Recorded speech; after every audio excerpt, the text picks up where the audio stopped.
ఏంటి అని అంటే క్రైస్తవుల, బౌద్ధుల, ముస్లిముల, హిందువుల కాదు. ఒక మనిషిని అన్యాయంగా చంపడం, అన్యాయం జరిగిన చోట దేవుడు ఎందుకు ఏం చేయట్లేదు కదా, అంతేనా? హబక్కుకు గ్రంథం అంతా ఇదే. The entire book of Habakkuk is this. ఏంటి నువ్వు చూడవా, అసలు ఉన్నావా నువ్వు? ఉంటే కళ్ళు మూసుకున్న పాట కూడా పాడారు ఒక ఆయన పాత రోజుల్లో. ఉన్నావా, అసలు ఉన్నావా, ఉంటే కళ్ళు మూసుకున్నావా? అన్ని రకాల భక్తులకు ఇదే క్వశ్చన్. అయితే భక్తులు ఏం ఎక్స్పెక్ట్ చేస్తారంటే జరగంగానే ఆయన కత్తెత్తుకొని వచ్చేసి వేసేయాలనుకుంటారు. But God doesn't work like that. ఆయన అలా పనిచేయడు. ఆయన ఏమంటాడు అని అంటే, నా ప్లాన్ ఒకటి ఉంది, నేను చేస్తున్నా, చూస్తుండు, నేను చేస్తున్నా, నేను ఒక నూతన కార్యం చేస్తున్నా, అది వస్తుంది, అది జరుగుతుంది, you just need to see it.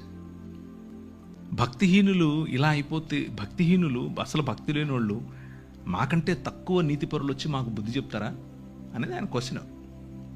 మేము హింసింపబడటం నీకు ఇష్టమా అని అడుగుతాడు ఈయన. ఏంటిది ఇలా చేస్తావా అంటే, అందుకే విను జాగ్రత్తగా, నేను ఒక కొత్త పని చేస్తున్నా, నూతనమైనటువంటి పని. సంవత్సరాలు గడుచుతూ ఉండగా నీ పని నువ్వు చేయి, నన్ను క్షమించు, నాకు ఇప్పుడు అర్థమైంది. నువ్వు చేస్తున్నావు పని, యూఆర్ వర్కింగ్ బిహైండ్ ఇట్, కాకపోతే నేను అనుకుంటున్న పద్ధతిలో చేయట్లేదు. నాకు ఇప్పుడే ఇక్కడే ఇలాగే పైనుంచి ఉరుములు పడాలి, కింద భూమి పగిలిపోవాలి అని నేను ఎక్స్పెక్ట్ చేస్తున్నాను. అలా కాదు. You have a different way. ఆ డిఫరెంట్ వేలో నువ్వు పని చేస్తున్నావు అని గమనించిన తర్వాత హబక్కుకు ఏమంటాడంటే, సాలలో పశువులు లేకపోయినా, అంజూరపు చెట్టు ఫలించకపోయినా యెహోవా యందే నేను ఆనందిస్తాను. నువ్వు ఉన్నావు, నాకు అర్థమైపోయింది, నువ్వు చేస్తున్నావు, నమస్కారం స్వామి, నువ్వే చెయ్యి అని చెప్తున్నాడు. సో ఫైనల్గా వాళ్ళు పనిష్మెంట్కు లేకపోతే తీర్పు అనేది ఆయన చేతిలో ఉంది. Let's put it this way. మనం అనుకున్నట్లుగా కాకపోయినా ఆయన తనదైన శైలిలో, తన పద్ధతిలో సమస్తాన్ని నూతనపరుస్తున్నాడు. కొందరికి ఛాన్స్ ఇచ్చి నూతనపరుస్తాడు, కొందరికి పళ్ళు రాలగొట్టి నూతనపరుస్తాడు. రెండిట్లో ఏది కరెక్ట్ అనేది ఆయనకే వదిలేద్దాం, ఆయన చేస్తాడు. He's doing it. సో మనం అనుకుంటున్నట్లుగా కాకపోయినా ఆయన ఈ ప్రపంచంలో నూతనంగా ఏదో చేస్తున్నాడు. దాన్నే మనం నూతన సృష్టి అంటున్నాం, దాన్నే దేవుని రాజ్యం అంటున్నాం. ఆ దేవుని రాజ్యం వచ్చినప్పుడు, నూతన సృష్టి వచ్చినప్పుడు మనకు స్పష్టత చాలా వస్తుంది. కీర్తనల్లో 1/3 కనీసం ఒక 30% కీర్తనలు అన్నీ ఇవే.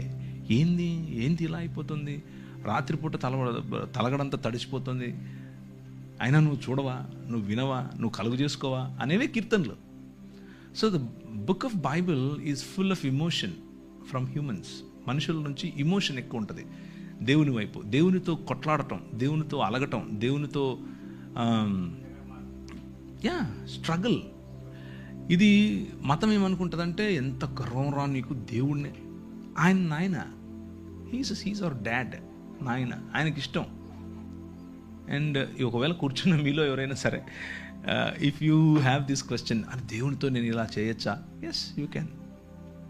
దేవునితో పెనుగులాడచ్చు, దేవునితో కొట్లాడచ్చు, దేవునితో అలగచ్చు, బొంగమూతి పెట్టచ్చు.